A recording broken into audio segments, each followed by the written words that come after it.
from Indian Chambers. Okay, support. Okay. Indian Chambers, Industri. Okay. Just a quick one. I think many will probably want to speak. I just wanted to mention the things which has been really hot with Finance Minister's announcement in terms of the moratorium industry. While the logic of denial of a blanket moratorium, I think YB Finance Minister, the Honourable Minister, actually mentioned a lot in terms of it. But I think including we, and I'm sure a lot of our other sister chambers have actually put a point-to-point rebuttal, because he's made 18 points in terms of government cannot afford, right up to government cannot. We can, but we shouldn't, kind of an approach. I think that's really not very fair to the businesses now, because a very simple parable is that when you could do it last year in October, why can't we do it this year?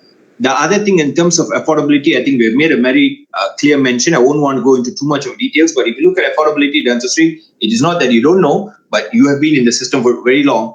The banks are only deferring the payments. They are not really looking at losses, which is as such. So it's only a deferment of payments, which they will collect back with compounded interest now. What we're asking is for a blanket moratorium and opt-out system, because in a situation where the B40 or M40, they cannot go to the bank and make an appeal. Why can't we have an opt-out system? If somebody doesn't want, then they can opt out. That will be a lot more logical considering the pandemic approach. The other things that we have mentioned, in terms of coverage, banking industry alone is not good enough. We must look at the credit facilities, the leasing facilities. A lot of our businesses and also individuals also have facilities under them, and they are not really covered. The other thing in terms of the restructuring and rescheduling costs that the banks are imposing is actually prohibitive. For a simple loan in terms of restructuring, rescheduling, there is a compounded interest on top of what's not being paid, and then the restructuring, rescheduling itself takes a lot of cost, which is there. And we have also looked at it in terms of coverage of the street. It must include not only while we have mentioned a lot about the B40, with due respect, there's also the middle 40, which is very much under pressure in terms of repayments, also obligations to the financial system, but also this 3.9 million individuals who are self-employed or daily wage earners. They also under tremendous pressure, and they are not a structured group.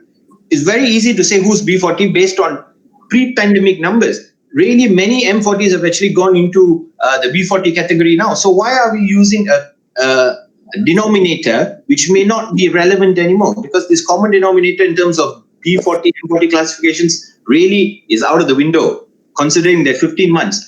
And the other thing, Datusri, with due respect to the finance minister, I think there was a mention about even 80% of them are able to repay their loans. They may have been through in October last year, but it's certainly not through in June 2021, because 9 months post-pandemic, after the last moratorium, I think people are in more financial distress. And I think this is the only time we should come in, Datusri. Just one more last point.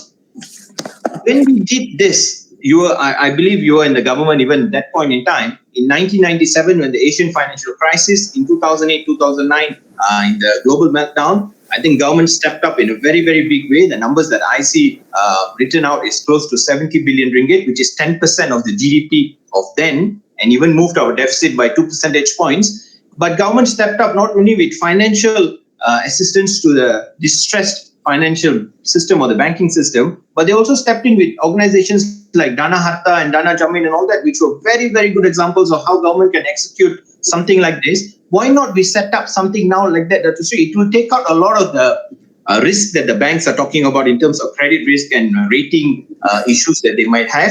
Why not we set up another Dana Jamin like for the Rakyat this time around? Let the bank subscribe a percentage so they are secluded or concord in terms of their risk exposure, and let the government run it from a single point of exposure. Maybe that's one point that we have made. We'll send the documents across to AAC and to yourself. Hopefully, we'll be able to make this happen for the Rakyat industry.